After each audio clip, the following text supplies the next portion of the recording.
बिस्मिल्लाहिर्रहमानिर्रहीम। अस्सलामुअलैकुम। आज मैं रमज़ान के हवाले से एक बहुत ही आसान सी रेसिपी आपके लिए लाई हूँ, जो बहुत आसान होने के साथ साथ जल्द बन जाने वाली रेसिपी है। तो आइए हम इसे बनाते हैं।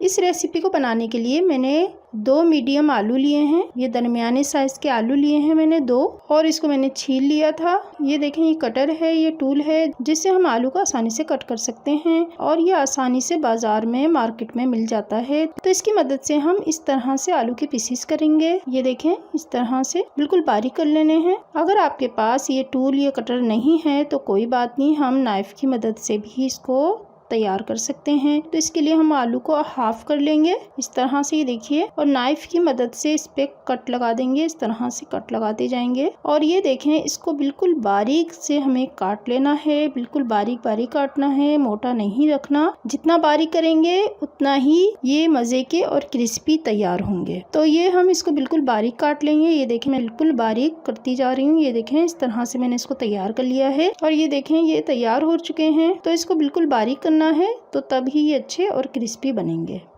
अब मैंने एक बाउल लिया है, और इसमें मैं बेसन लूँगी 2 टेबल स्पून, और इसको छान लूँगी। इसको अच्छे से छान लें ताकि इसमें गुठली वगैरह ना हो और जो कचरा वगैरह वो निकल जाए। और ये देखें, मैंने इसको अच्छे से छान लिया है। नमक लिया है मैंने 1 टेबल स्पून, आप अपने हिसाब से कम या ज़्यादा ले सकते हैं। कुटा भुना धनिया और सफ़ेद ज़ीरा ये लिया है मैंने 1 टेबल स्पून भरकर।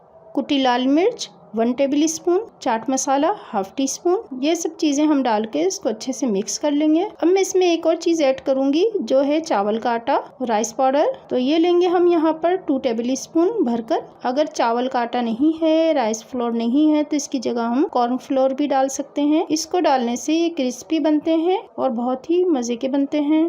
तो इसको अब हम अच्छे से मिक्स कर लेंगे। अब हम इसमें पानी डालकर इसको अच्छे से मिक्स करना है।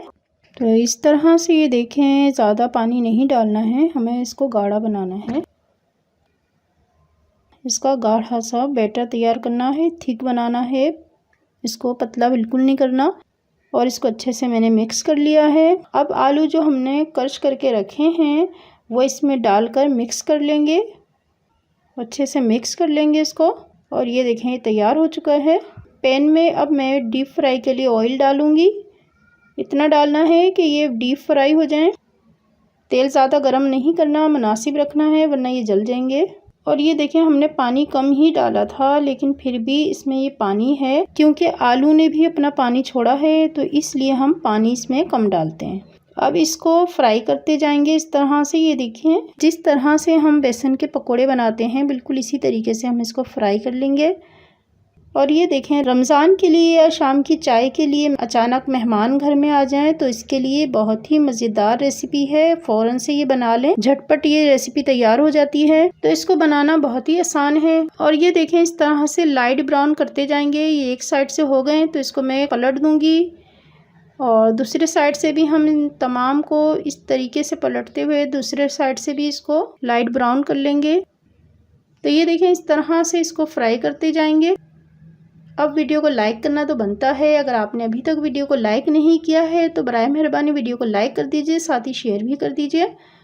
और अगर आप हमारे चैनल ज़ाबिस किचन पर नए हैं, चैनल को सब्सक्राइब नहीं किया है, तो चैनल को सब्सक्राइब कर दीजिएगा, और साथ ही बेल आइकन को ज़रूर प्रेस कीजिएगा, ताकि मेरी नई नई रेसिपी आपको मिलती रहे।